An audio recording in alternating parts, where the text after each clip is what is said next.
ایک عورت پیر صاحب کے پاس گئیں اور کہا کہ پیر صاحب مجھے کوئی ایسا تعویذ دیں کہ میرا شوہر میری ہر بات مانے، جو بھی میں کہوں وہ میرا تابع ہو جائے۔ پیر صاحب بھی دور اندیش انسان تھے، انہوں نے اس عورت کی بات غور سے سنی اور کہا کہ یہ عمل تو شیر کی گردن کے بال پر ہوگا، اور وہ بال بھی آپ خود شیر کی گردن سے اٹھا کر لے آئیں گی، تب جا کے اس کا اثر ہوگا، ورنہ کوئی فائدہ نہیں ہوگا۔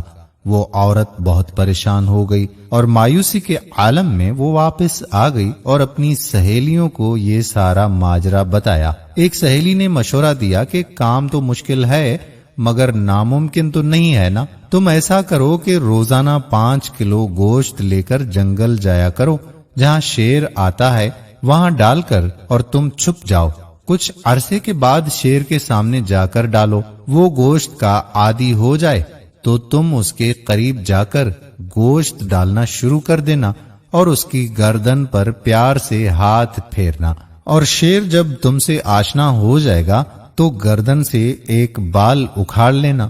اس عورت کو بات پسند آئی، دوسرے دن ہی اس نے گوشت لیا اور جنگل چلی گئی اور گوشت ڈال کر چھپ گئی۔ شیر آیا، اس نے گوشت کھایا اور چپ چاپ چلا گیا۔ اس عورت نے 1 مہینے تک ایسا ہی کام کیا۔ 1 مہینے کے بعد اس نے شیر کے سامنے جا کر گوشت ڈالنا شروع کر دیا تاکہ شیر کو پتا تو چل سکے کہ اس کی خدمت یہ کر کون رہا ہے۔ کچھ عرصے کے بعد شیر بھی عورت سے مانوس ہو گیا تھا۔ عورت نے شیر کی گردن پر آہستہ آہستہ پیار سے ہاتھ پھیرنا بھی شروع کر دیا۔ ایک دن عورت نے موقع دیکھ کر شیر کی گردن سے بال اکھیڑا اور خوشی خوشی پیر صاحب کے پاس پہنچ گئی اور بال پیر صاحب کو دیا اور کہا کہ میں شیر کی گردن سے بال اکھیڑ کر لے آئی ہوں، اب آپ عمل شروع کر دیں۔ پیر صاحب نے پوچھا کہ یہ بال تم کیسے لائی ہو؟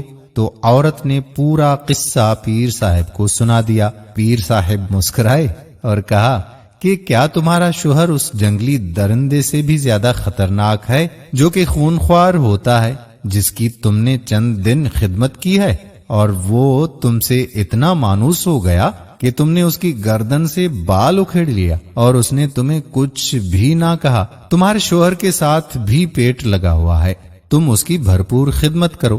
جب جنگلی درندہ خدمت سے اتنا مانوس ہو سکتا ہے تو ایک باشعور انسان بھی آپ کے تابع ہو سکتا ہے۔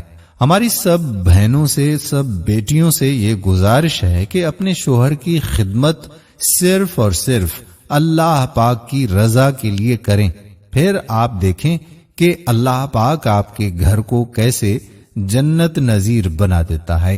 امید کرتے ہیں کہ یہ چھوٹی سی کہانی آپ کو پسند ضرور آئی ہوگی۔ اگلی ویڈیو میں ایک اور کہانی کے ساتھ ہم پھر آپ کی خدمت میں حاضر ہوں گے۔ تب تک اپنے میزبان قادر بخش کلہوڑو کو اجازت دیجیے۔